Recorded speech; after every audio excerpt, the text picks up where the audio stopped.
melakukan kegiatan penggunaan spektrum frekuensi radio tanpa dilengkapi dengan izin dan akan menjadi peraturan dan perundang-undangan yang akan dijalankan oleh pemerintah maupun organisasi amatir radio dunia. Yang dua, bahwa saya secara pribadi maupun sebagai anggota amatir radio tidak akan melakukan kegiatan yang bertentangan dengan aturan dan tata cara penggunaan spektrum frekuensi radio, khususnya band amatir radio baik HF, VHF maupun UHF yang ditetapkan oleh AIRU maupun pemerintah, seperti melakukan komunikasi tidak sesuai mode maupun melakukan kegiatan racing signal doubling pada band frekuensi HF, VHF dan UHF dinas amatir radio maupun dinas lainnya.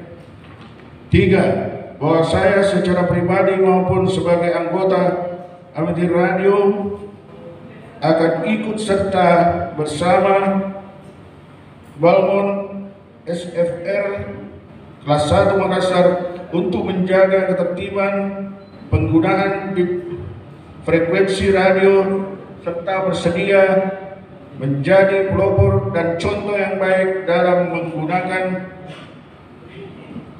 frekuensi radio agar terciptanya penggunaan frekuensi radio yang tertib dan tidak saling mengganggu. 4. Bila di kemudian hari saya melakukan pelanggaran yang menyebabkan orang lain terganggu, saya bersedia dan bertanggung jawab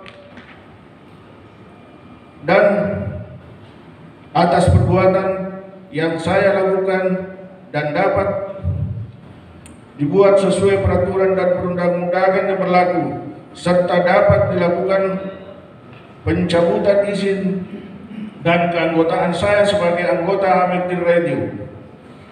Demikian surat pernyataan ini saya buat dengan sebenar-benarnya, tanpa ada tekanan dari siapapun. Goa 22 Februari 2020. Helmi Wartapane. Hari ini kegiatannya apa ini, Pak?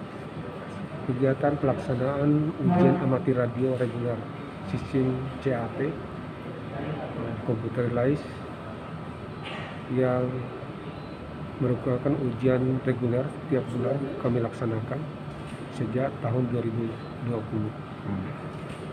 Sejak 2021 ini kami telah melakukan 2 kali, kemarin untuk bulan lalu dan bulan Februari ini pada hari ini pada tanggal 22. Pada ujian bulan kemarin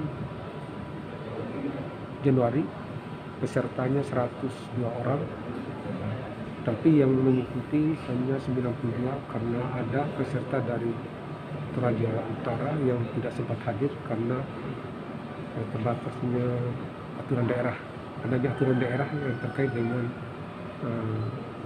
pembatasan keluar masuk wilayah. Yang kedua, dan jumlah pesertanya itu dari 92 yang ikut, 76 peserta siaga, yang lainnya penggalang dan penegak, satu orang penegak, dan semuanya lulus. Apa harapannya ini, Pak, dari kegiatan ini? Dan yang kedua ini pada bulan Februari ini, pada hari ini tanggal 22, jumlah pesertanya itu 31 orang, siaga 27, penggalang 3 dan penegak 1. Ya, diharapkan semuanya lulus. Mudah-mudahan dari kegiatan ini kualitas daripada orarium di Sulawesi Selatan lebih baik dan bisa menonjolkan suatu kegiatan yang bermanfaat untuk masyarakat bangsa dan negara. Dan kami harapkan juga dari peserta maupun pengurus Korda maupun Orlok di Sulawesi Selatan ini dapat membina anggotanya agar mereka menjadi amatir yang betul dapat mengabdi pada daerahnya dan negara bangsa ini, karena tanpa mereka kita ini tidak bisa melakukan hal-hal yang berbuat untuk kegiatan positif. Contohnya saja pengawasan pengguna frekuensi radio. Kami dalam Balmoni memang tugasnya melakukan pengawasan, tapi kami kan terbatas personil dan waktu kami